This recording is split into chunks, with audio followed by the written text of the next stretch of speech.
Hello बच्चों, आज मैं आपके लिए लेके आया हूँ वर्कशीट नंबर 75। सब्जेक्ट अपना मैथमेटिक्स, क्लास है 10th।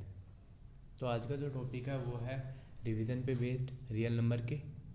तो रियल नंबर में दो तरह के नंबर होते हैं, रैशनल और इरेशनल। रैशनल नंबर वो होते हैं जो पी बाई क्यू की फॉर्म में अपने एक्सप्रेस कर सकते हैं, और इरेशनल वो होते हैं जिनको अपने पी बाई क्यू की फॉर्म में एक्सप्रेस नहीं कर सकते। और रैशनल नंबर में भी दो तरह के नंबर होते हैं, एक वो जो टर्मिनेटिंग होते हैं और एक वो जो नॉन टर्मिनेटिंग होते हैं। मतलब पी बाई क्यू को जब अपने सॉल्व करते हैं और अगर उसकी वैल्यू अगर डेसिमल में है और अगर उसका एंड नहीं हो रहा तो वो नॉन टर्मिनेटिंग है, अगर उसका एंड हो रहा है तो वो टर्मिनेटिंग है। टर्मिनेट मतलब होता है एंड होना।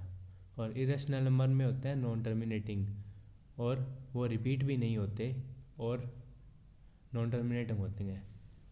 और इसमें कुछ प्रॉपर्टीज़ भी है कि कंपोजिट नंबर है वो एक्सप्रेस कर सकते हैं अपने प्रोडक्ट ऑफ प्राइम नंबर के फॉर्म में। तो इस स्टेटमेंट में ये कह रहा है कि कंपोजिट नंबर जो होते हैं वो प्रोडक्ट होते हैं प्राइम नंबर्स के। जैसे मैं एग्जांपल लेते हैं कि 10 अपनों ने एक नंबर माना कंपोजिट नंबर, उसको अपने कैसे एक्सप्रेस कर सकते हैं, उसको कर सकते हैं अपने 2 इंटू 5। जैसे अपने इसके फैक्टर निकालते हैं, जैसे अब नंबर है यहाँ पे 10, तो सबसे पहले इसको 2 से किया अपनों ने, आया 5, तो 5 यहाँ पे बचा 1। तो अपने क्या आया इसके फैक्टर 10 के फैक्टर आए 2 इंटू 5। तो यहाँ पे ये कंपोजिट नंबर है ये वाला, और इसको अपनों ने एक्सप्रेस कैसे किया, प्रोडक्ट ऑफ प्राइम नंबर। 2 और 5 प्राइम नंबर आपने। और नेक्स्ट स्टेटमेंट में ये कह रहा है कि प्राइम फैक्टराइजेशन इज़ यूनिक, कि जो प्राइम फैक्टराइजेशन होता है वो यूनिक होता है। जैसे अपनों ने लिया 10, तो 10 कब आया था अपने पास, 2 इंटू 5। क्या अगर अपने 3 इंटू 5 करते तो अपने पास 10 आता, नहीं ना। इसीलिए यहाँ पे बोला गया है कि प्राइम फैक्टराइजेशन जो होता है वो यूनिक होता है, कि अगर 2 इंटू 5 करने पे 10 आ रहा है तो 3 इंटू 5 करने पे भी नहीं आएगा, ना 4 इंटू 5, ना किसी और नंबर से आएगा। और थर्ड स्टेटमेंट में ये कह रहा है कि apart from the order in which prime factorization occurs. इस थर्ड प्रॉपर्टी में ये कहना चाह रहा है कि जो ऑर्डर होता है वो मैटर नहीं करता प्राइम फैक्टराइजेशन में। जैसे अपनों ने यहाँ पे लिखा था 2 इंटू 5 इक्वल टू 10, तो अपने इसको ऐसे भी लिख सकते हैं कि 5 into 2 equal to 10। Order matter नहीं करता, 2 इंटू 5 हो या फिर 5 इंटू 2 हो, लेकिन नंबर हमेशा यूनिक रहेंगे। तो उसके बाद अपने पास आते हैं कुछ फॉर्मूले एचसीएफ के, एलसीएम के, और कुछ इम्पोर्टेंट रिजल्ट भी। तो इन फार्मूलाज को समझते हैं। ये कह रहा है कि एचसीएफ जो होता है, HCF equal product of smallest power of each common prime factor in the numbers by prime factorization. कि एचसीएफ जो होता है वो क्या होता है, स्मॉलेस्ट पावर होता है ईच कॉमन प्राइम फैक्टर की। जैसे अपने कुछ एग्जांपल लेते हैं, यहाँ पे एग्जांपल में से अपने ऐसे करते हैं 15 और 20 को लेते हैं, 15 और 20 को ले लिया। और जब इनके अपने एचसीएफ निकालेंगे, एचसीएफ कैसे निकलता है इसमें, कि जैसे 15 है, 15 को अपने क्या लिखेंगे, 3 इंटू 5 लिखेंगे, और 20 को क्या लिखेंगे, 2 इंटू 2 इंटू 5। तो इनमें कॉमन क्या है, 5 दोनों में, और 5 क्या है, इस पावर कितनी है 1, तो अपने एचसीएफ क्या हो जाएगा 5, क्योंकि ये कॉमन प्राइम फैक्टर है और इसकी स्मॉलेस्ट पावर यानी 5 की पावर 1 ही अपने पास, इसलिए अपना एचसीएफ क्या आ जाएगा 5। और आगे बात की इसने एलसीएम की, तो अपना एलसीएम कैसे निकालते हैं, वही सेम नंबर लेते हैं अपने 15 और 20 को, 15 और 20 को। तो इसका एलसीएम कैसे निकालते हैं अपने, 15 को अपनों ने लिखा 3 मल्टीप्लाई बाई 5, और 20 को क्या लिखा, 20 को लिखा 2 इंटू 2 इंटू 5। तो इसमें एलसीएम की बात कर रहे हैं, इसमें क्या बोला है, product of greatest power of each prime factor. Common नहीं बोला इसने, सभी प्राइम फैक्टर जो है उनकी हाईएस्ट पावर बोली है। तो हाईएस्ट पावर यानी 2 की पावर 2 है यहाँ पे, मल्टीप्लाई बाई 5 की पावर 1 है, मल्टीप्लाई बाय 3 की पावर 1 है। तो इसको सॉल्व करेंगे, क्या आ रहा है 60। तो ये अपना एलसीएम है। और सेकंड थर्ड जो है फॉर्मूला वो कह रहा है जब अपने एचसीएफ इंटू एलसीएम करते हैं, तो एचसीएफ इंटू एलसीएम करने पे अपने पास क्या आता है ए इंटू बी। मतलब कि अगर अपनों ने एचसीएफ क्या आया था 15 और 20 का, एचसीएफ आया था 5 और एलसीएम कितना आया था अभी निकाला था अपनों ने 60 इक्वल टू क्या होता है 300। ये किसके इक्वल है ए इंटू बी, यानी अपनों ने ए बी क्या लिया था यहाँ पे 15 इंटू 20। तो 15 इंटू 20 कितना होता है 300। तो दोनों इक्वल आ रहे हैं। तो तभी ये कह रहा है कि जब एलसीएम और एचसीएफ को इंटू करते हैं तो अपने पास वो इक्वल होता है ए इंटू बी के। और इसी के साथ ही कुछ क्वेश्चन है इसमें, वो अपनों को सॉल्व करने हैं कि after how many decimal places will the decimal expansion of the number 5 upon 2⁻³ into 5⁻² terminate. तो चलो शुरू करते हैं। तो इसका सॉल्यूशन कुछ इस प्रकार हो जाएगा कि जब अपने 53 अपॉन 2⁻³ है और 5⁻² है, इसको सॉल्व करना है। तो कैसे करेंगे, 53 अपॉन 2⁻³ कितनी होती है 8 इंटू 5⁻² 25। तो इसको ये क्या हो जाएगा 53 अपॉन में 200। तो अपने 53 अपॉन 200 को क्या लिख सकते हैं 2 मल्टीप्लाई बाय 100। और 53 का हाफ कितना होता है, जब अपने 2 से डिवाइड करेंगे क्या हो जाएगा, ये हो जाएगा 26.5 अपॉन 100। जब अपने 100 का डिवाइड करेंगे इसमें, तो एक बार इसे नोट कर लो, मैं आगे बताता हूँ। तो इसके आगे क्या हो जाएगा, जब 26.5 को डिवाइड करेंगे अपने 100 से, तो जब अपने 2 0 से डिवाइड करेंगे तो क्या होएगा, ये पॉइंट जो है 2 आगे आ जाएगी, 2 डिजिट 6 और 2 के आगे आ जाएगी। तो ये क्या हो जाएगा 0.265, यानी कि 3 डेसिमल प्लेस के बाद में ये टर्मिनेट हो जाएगा, यानी ख़त्म हो जाएगा। और क्वेश्चन सेकंड है, use prime factorization find HCF and LCM. किसका फाइंड करना अपने को 168 एंड 448 का। तो इसका पहले दोनों के फैक्टर निकालते हैं अपने, कि 168 के फैक्टर क्या हो जाएंगे, मैं यहाँ पे लिख देता हूँ। इसके फैक्टर हो जाएंगे 2 इंटू 2 इंटू 2 इंटू 7। और 448 के फैक्टर क्या हो जाएंगे 2 into 2 into 2 into 2 into 2 into 2 into 7। ये हो जाएंगे 448 के फैक्टर। तो अब इसमें एचसीएफ निकालना है। एचसीएफ क्या होता है कॉमन, ये आ रहा है कॉमन, ये भी कॉमन है और ये भी कॉमन है, और एक जो 7 है वो कॉमन है। तो एचसीएफ क्या आ जाएगा, एचसीएफ आ जाएगा 2 इंटू 2 इंटू 2 इंटू 7, यानी कि ये आ जाएगा 56, ये लिख लें। और उसके बाद जो एलसीएम है वो आ जाएगा अपने पास 56, तो वो आ ही गया था।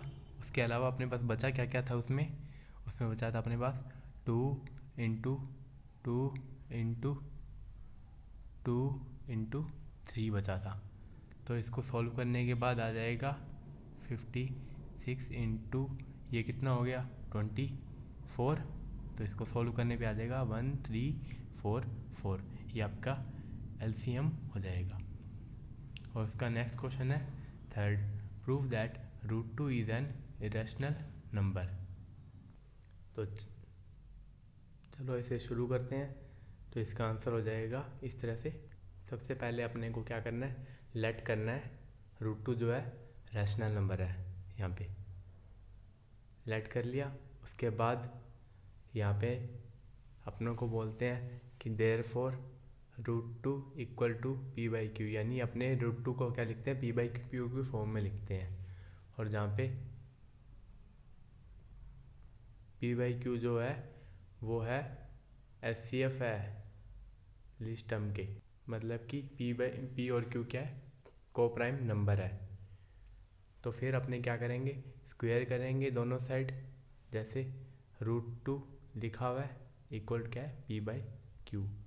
तो क्यू को अपने उधर भेज देंगे, तो क्या हो जाएगा, √2 इंटू क्यू इक्वल पी है।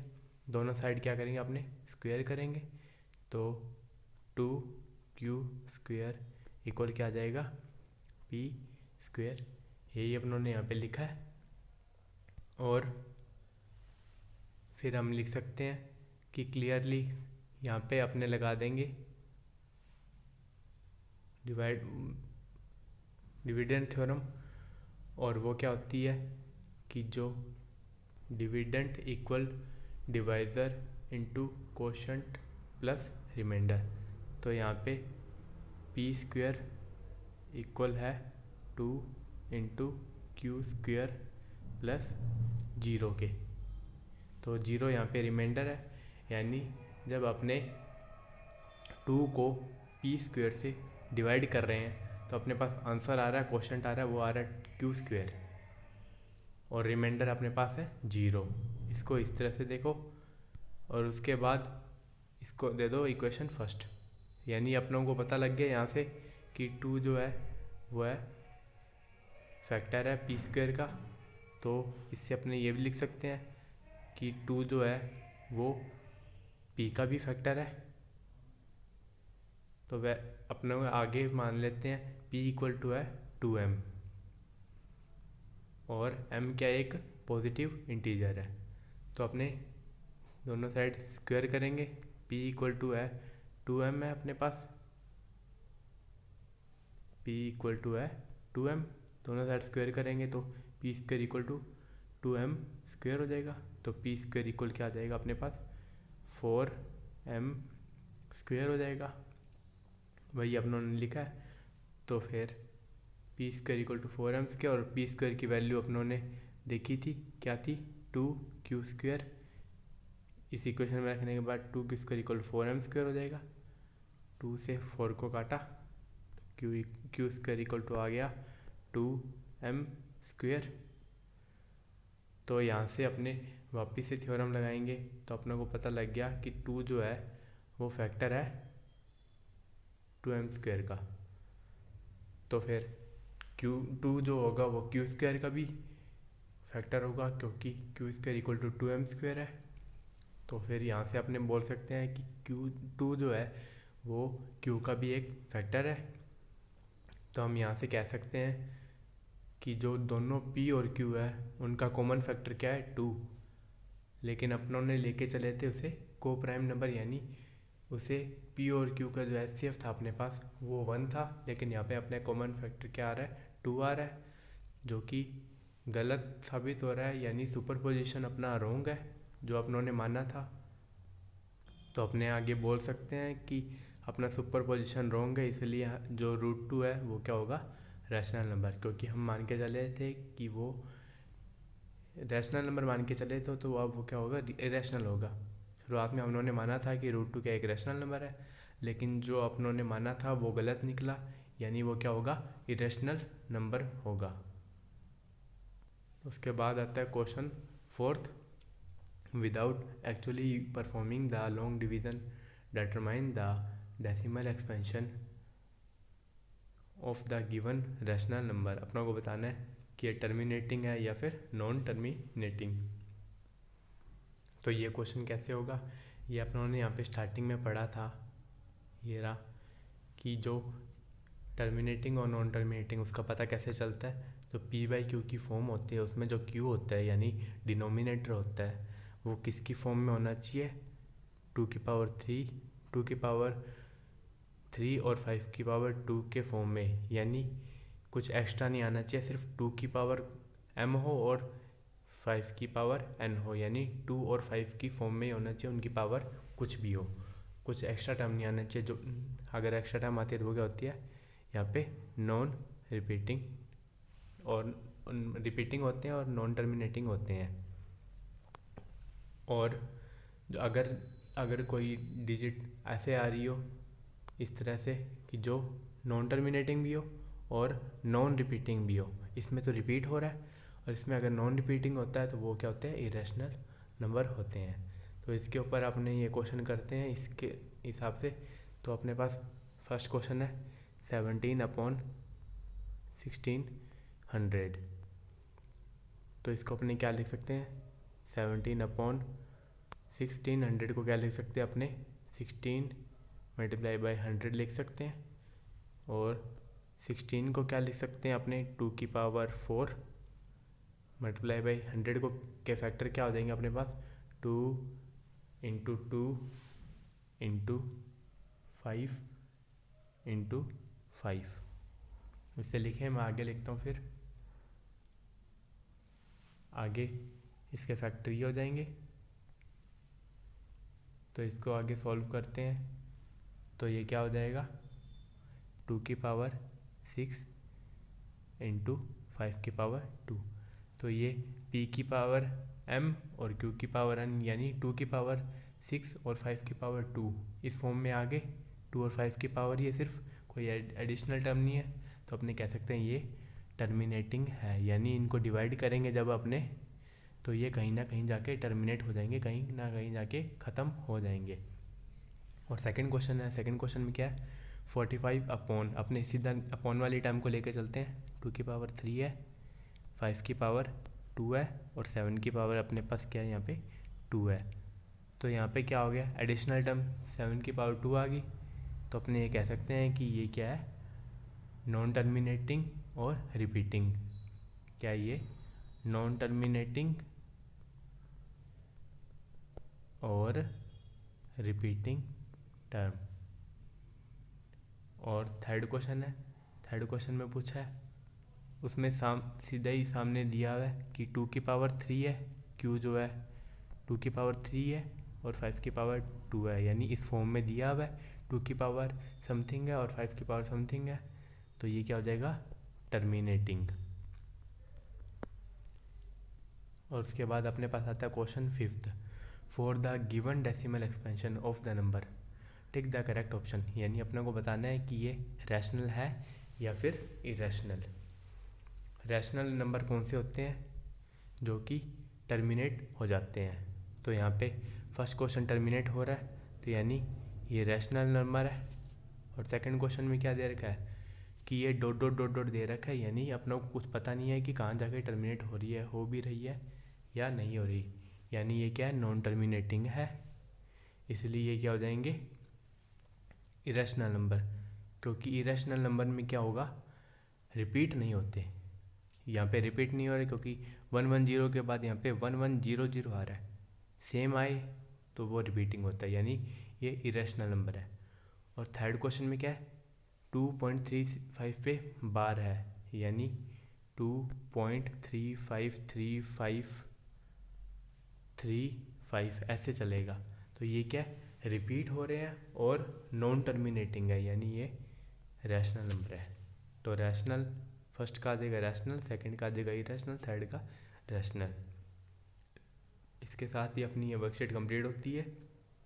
सारे क्वेश्चन के जवाब आपको मिल गए होंगे उम्मीद है। तो अगर आपको ये वीडियो अच्छी लगी हो, सारे क्वेश्चन समझ आए हो, तो इस वीडियो को ज़रूर लाइक करें, अपने फ्रेंड्स के साथ शेयर करें और चैनल को सब्सक्राइब करें। मिलते हैं नेक्स्ट वीडियो में।